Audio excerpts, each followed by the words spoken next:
Dawn November 21st, 2025. The East Sea was still immersed in thick white fog, only a few first rays of light flickering through the low clouds.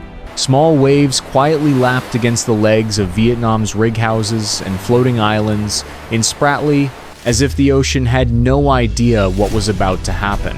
On a small rocky island north of the archipelago, the radar crew suddenly detected a series of strange signals. Initially just a few faint light dots blinking at the edge of the screen over 100 nautical miles away.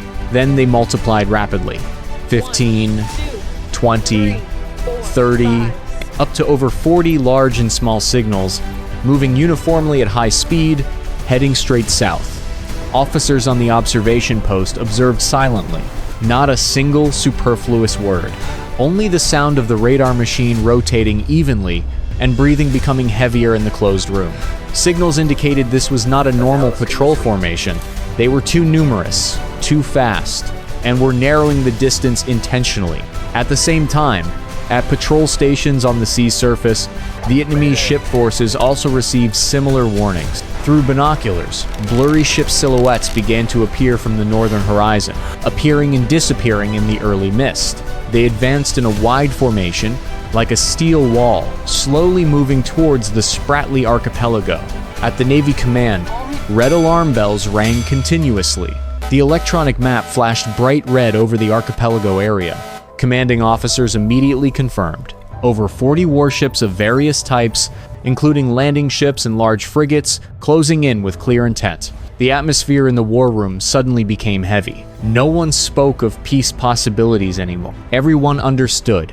This was a long-prepared attack. The mist had not yet cleared, but on the horizon, giant black silhouettes began to appear more clearly, cutting through the sea like a knife. And in just a few more minutes, the East Sea would no longer be quiet.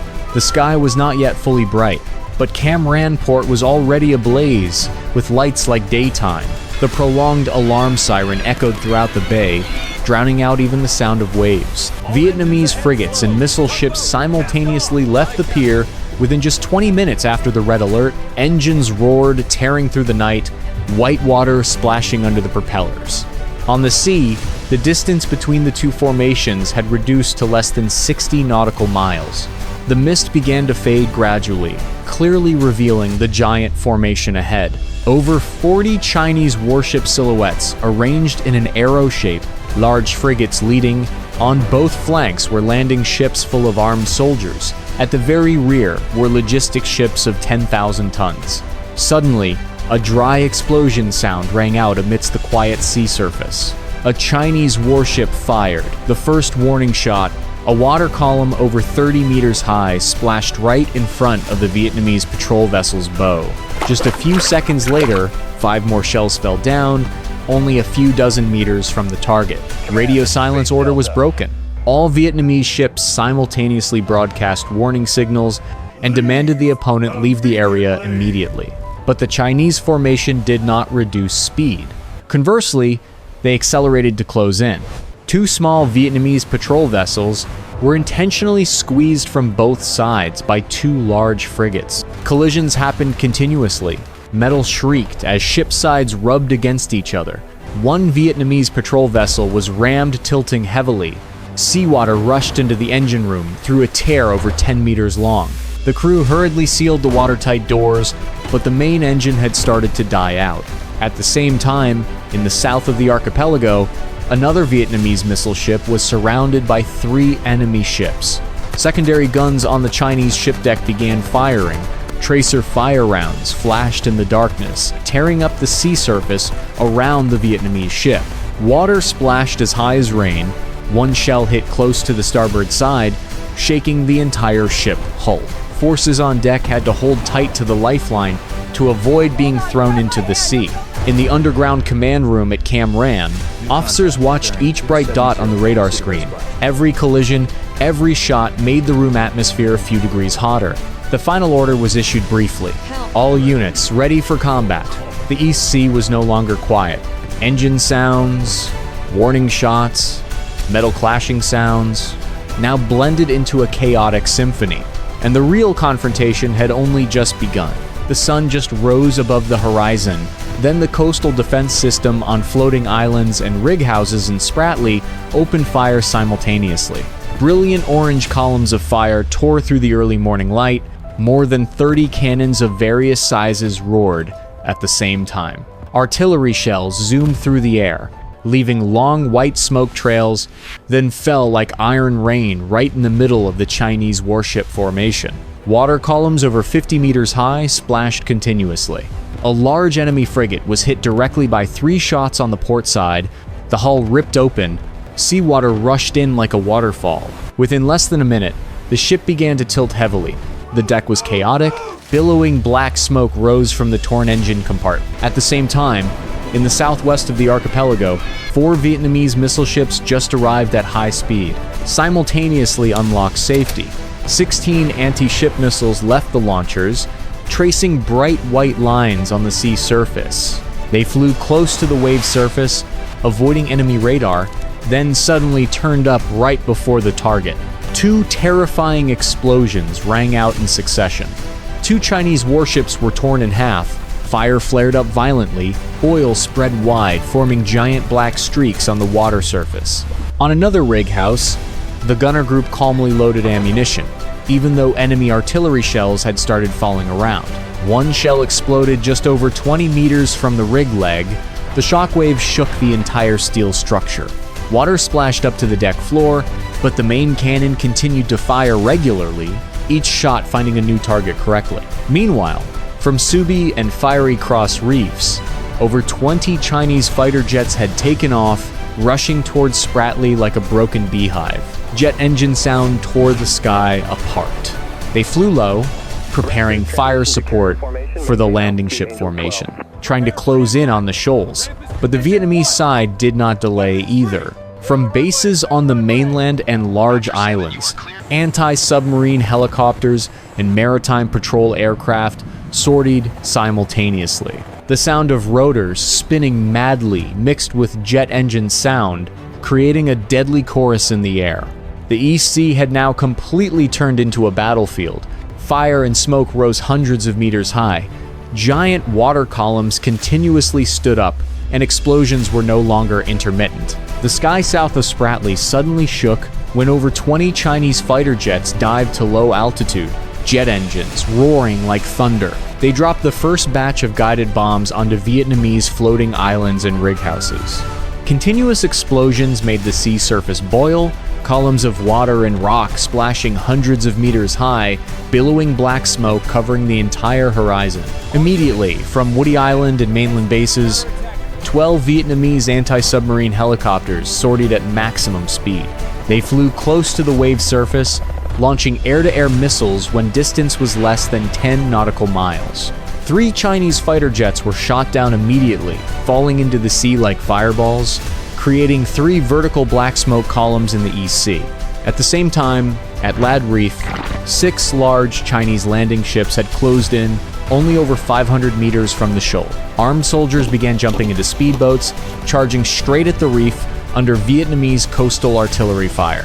Hundreds of artillery shells fell like rain, turning the surrounding water into hell. 2 speedboats were torn apart midway, corpses and debris floated bobbing on the red waves. On another rig house, the gunner group still held position, even though the steel structure was shaken violently by shockwaves. They continued loading ammunition, firing straight at the landing ship formation, trying to support with naval guns. A large landing ship was hit 5 times in a row in the troop compartment. Fire flared up from bow to stern. Secondary explosion echoed when ammunition depot was triggered. The giant 8,000-ton ship began sinking gradually. The bow submerged in just 3 minutes. Meanwhile, in the air, Vietnamese anti-submarine helicopters engaged in a dogfight with enemy fighters. Tracer missiles flashed continuously. Both sides shot each other down in deadly maneuvers. A Vietnamese helicopter was hit by an air-to-air missile, fell straight into the sea in a fire column over 50 meters high, but the pilot still managed to bail out before the aircraft disintegrated. The sea surface was now mottled with burning oil and shipwrecks. Explosions were no longer intermittent, mixed with the sound of jet engines and helicopter rotors. The air reeked of gunpowder and spilled oil. The Spratly battlefield had completely exploded and showed no sign of stopping. The sea surface west of Spratly was now glowing red from burning oil slick, spreading thousands of square meters. Wrecks of over 15 Chinese warships and landing ships were burning fiercely or sinking gradually. Billowing black smoke rose like giant pillars in the sky. Secondary explosions still echoed continuously as ammunition and fuel depots were triggered. 2 Vietnamese frigates approached from the south at maximum speed, suddenly launching the second volley of anti-ship missiles.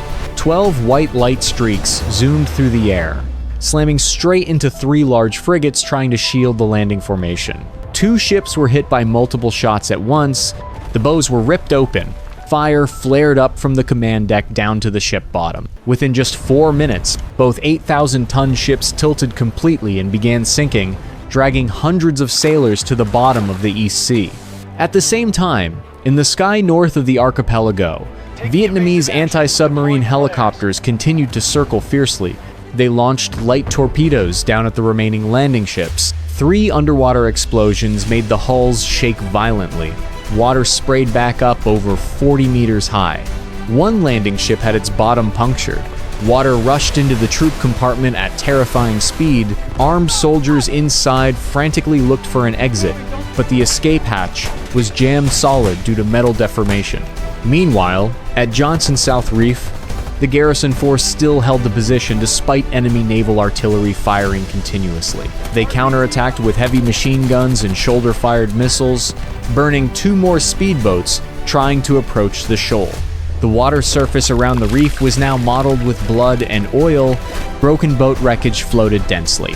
Further to the south, a Vietnamese missile ship was surrounded and concentrated, fired upon by 3 enemy ships. Shells fell like rain.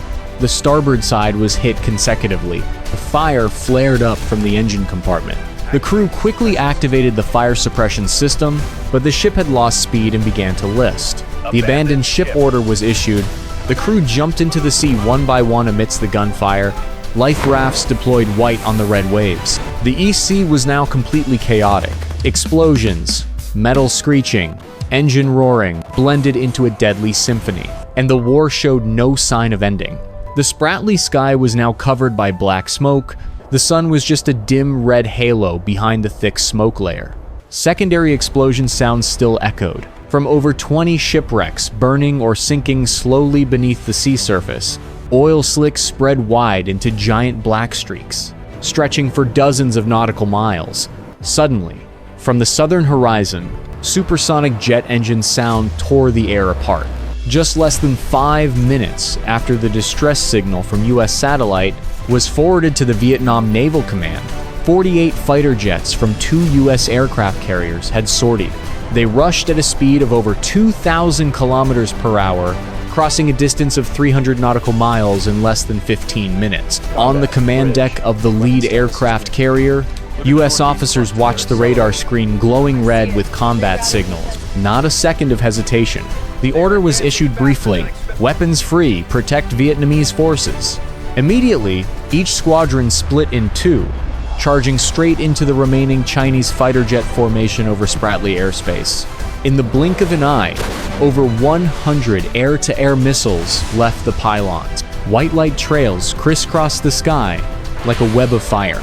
16 Chinese fighter jets were shot down almost simultaneously, falling into the sea as giant fireballs, creating 16 columns of water and smoke over 300 meters high. At the same time, beneath the sea surface, a US attack submarine had silently closed in from the east. 4 heavy torpedoes were launched, aiming straight at the 2 largest remaining Chinese frigates. Horrifying underwater explosion sound caused the enemy ship hulls to break in half from the middle. Seawater rushed in like a violent waterfall. Within just 45 seconds, 2 10,000-ton ships had disappeared completely from the surface, leaving only giant whirlpools and boiling white foam. On floating islands and rig houses, Vietnamese garrison forces still held the position, even though ammunition was running low. They witnessed each US jet squadron flying overhead, dropping precision bombs onto the final enemy landing ships. Every bomb hitting the target created an earth-shattering explosion, shredding the ship deck, fire flared up violently, accompanied by screams drowned out in smoke and fire. The entire Chinese attack formation had now completely disintegrated. Over 30 warships and landing ships burning or sunken, the rest began turning back to flee north in chaos. US fighter jets continued to pursue, shooting down 7 more before they could escape Spratly airspace. The East Sea shook, but this time the explosions no longer echoed towards the Vietnamese islands. In the Spratly sky, dozens of US fighter jets had completely taken control. They flew in perfect squadrons, jet engines roared, drowning out the sound of waves. Whenever a remaining Chinese fighter jet tried to turn back, immediately 2 air-to-air missiles left the pylons, chasing like fire arrows. Within 3 minutes, 12 more enemy planes were shot down, falling into the sea as bright red columns of fire, shattered plane wreckage floated, mixed with oil slick. At the same time, beneath the water surface, the remaining Vietnamese frigates seized the opportunity to counterattack fiercely. They launched the final volley of anti-ship missiles. Over 20 white light streaks rushed close to the wave surface, slamming straight into 5 large warships, trying to shield the retreating formation. 3 ships were hit by multiple shots at once. Engine compartments exploded, fire flared up violently from bow to stern, black smoke hundreds of meters high covered the entire horizon. 2 10,000-ton ships sank within just 5 minutes, dragging hundreds of sailors to the bottom of the East Sea. Meanwhile, at floating islands and rig houses, the coastal defense system continued firing ceaselessly. The largest cannons fired regularly. Each shot hit exactly 1 landing ship turning to flee. 1 landing ship was torn in 2 from the middle. Trope compartment burst open. Armed soldiers inside were tossed into the sea amidst the fire. Seawater boiled around the shipwreck. Secondary explosion echoed when the fuel depot was triggered. Further to the north, the U.S. aircraft carrier group still held position, continuing to deploy the 2nd Squadron. Electronic warfare aircraft dropped dense jamming chaff, completely paralyzing enemy radar. The remaining Chinese warships now only knew to run chaotically, no formation left, no capability to counterattack. Their naval guns fired blindly into empty space. Shells fell into the sea miles away from targets. On Vietnamese command decks, the atmosphere gradually shifted from tense to unbelievable silence. The radar screen now only had blue dots of Allied forces remaining, while the red formation had nearly disappeared. The sea surface in front of the islands was now mottled with burnt black shipwrecks, fire and smoke rising high, oil slick spreading wide into black streaks stretching for dozens of nautical miles. The attack had been completely broken, within less than 40 minutes since US planes appeared. 10 minutes after US fighter jets appeared, the remaining Chinese formation was completely in chaos. Over 30 warships of various types turned to flee in panic to the north, leaving behind burnt black shipwrecks, and hundreds of sailors struggling amidst the sea of fire. Some ships tried to fire anti-aircraft guns into the sky, but the shells only drew useless lines of light before dozens of US aircraft completely dominating the airspace. On a large frigate of 10,000 ton size, the engine was heavily damaged by US missiles. Black smoke spewed from the smokestack like an erupting volcano. The ship drifted, tilting gradually to the port side. Seawater rushed through dozens of holes. The crew issued the abandoned ship order. Hundreds of people jumped into the sea amidst burning oil slick. Life rafts, deployed white, then were quickly licked red by fire. At the same time, to the east of the archipelago, the last 4 Chinese landing ships still tried to rush towards the shoal to salvage the situation. But before they could approach, the Vietnamese coastal defense system fired again. Over 50 artillery shells fell like iron rain, turning the surrounding water into hell. 2 ships were torn apart immediately. The troop compartment burst open. Armed soldiers inside were tossed into the sea along with tons of scrap metal. In the sky, US fighter jets dropped precision bomb volleys onto the remaining large warships. Each bomb hit the helicopter, landing deck, or ammunition depot, creating horrifying secondary explosions. A small enemy aircraft carrier was hit by 3 consecutive shots. The entire flight deck caught fire. Helicopters not yet taken off turned into red-hot piles of iron, sinking completely with the ship in just 6 minutes. Meanwhile, Vietnamese anti-submarine helicopters returned to the sea surface, dropping life rafts down to drifting enemy sailors. But mostly only burnt black corpses remained, floating, bobbing amidst the oil slick. The sea surface was now a sickly red over an area tens of nautical miles wide. The smell of gunpowder and burning oil was overpowering, to the point it could be smelled from the floating islands. The initially aggressive attack formation now only had less than 10 ships remaining, fleeing in desperation. U.S. aircraft still shadowed closely, continuously broadcasting final warnings on all frequencies. Leave Vietnamese waters immediately, otherwise, you will be completely destroyed. The EC still shook from the final explosions, but the gunfire had now thinned out. The battle lasted less than an hour, had tilted completely to one side. The Spratly sky gradually brightened again as the black smoke layer was pushed north by the sea breeze. The final smoke columns from over 40 Chinese warship wrecks still stood vertical in the middle of the sea, hundreds of meters high, forming a pitch-black wall covering the entire horizon. The water surface was now mottled with burning oil and debris. Large whirlpools still boiled vigorously, where 10,000-ton ships had just sunk minutes ago. U.S. fighter jets gradually reduced altitude, flying patrols slowly over Vietnamese floating islands and rig houses, like a firm affirmation. They did not fire another shot, only silently observing the enemy remnant formation fleeing in disarray, leaving behind thousands of ownerless life rafts floating in the sea of blood. At the same time, from Cam Ranh and mainland bases, 10 more Vietnamese frigates and missile ships rushed out at maximum speed, forming a second protective circle around the archipelago. They did not need to fire anymore. Presence alone was enough for the remaining Chinese warships to accelerate to max, engines roaring desperately, white exhaust smoke stretching for nautical miles behind the stern. On the rocky islands, the last gunner group finally stopped firing. They stood silently beside the still red-hot cannon, looking out at the open sea now, strangely quiet. Explosion sounds had ceased completely. Only the sound of waves lapping regularly against the island base remained, and the wind whistling through bullet-riddled steel structures. Further to the south, the U.S. aircraft carrier slowly turned back to routine patrol formation. Helicopter crews began dropping ropes to the sea surface, hoisting injured Vietnamese sailors from the previously sunken missile ship. Life rafts were dropped densely for the survivors of the opposing side, but mostly only burnt black corpses remained floating, bobbing. The sun had risen high. Yellow light shone through the remaining smoke layer, illuminating a vast area of sickly Red Sea. Over 40 warships and landing ships had disappeared completely from radar. Only oil slick streaks and fire smoke remained, as evidence of the battle lasting less than 1 hour. Spratly still lay there, steadfast, as it had been for thousands of years. Not a single inch of island was lost. Second dawn on Spratly dyed a strange red color, not from the sun, but from steam rising from the sea surface still scorching hot after the battle.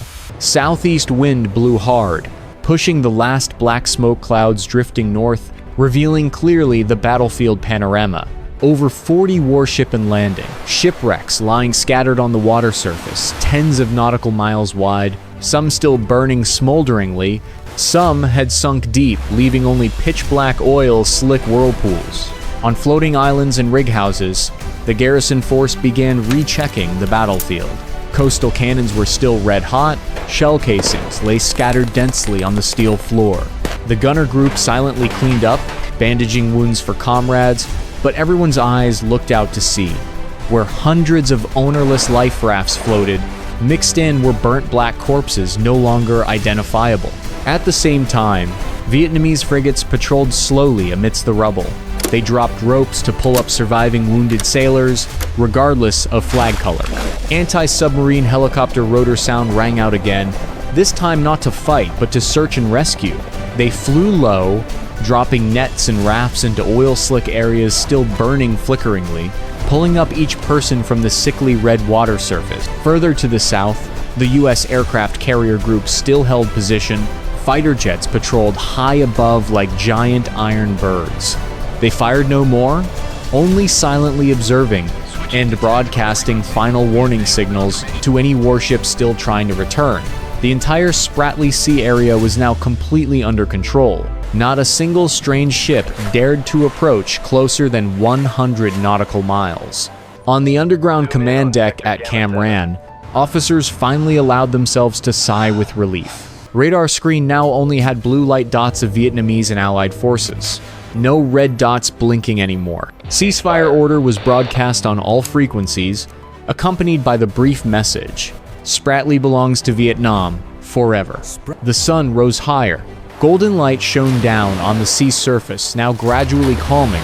Waves lapped gently against the rocky island bases as if nothing had happened. Only smoke fire, oil slick remained, and giant shipwrecks, as evidence of a battle lasting less than 1 hour, but had completely changed the East Sea situation. Vietnam still stood there. Every inch of island, every rig house, every meter of sea, all still intact.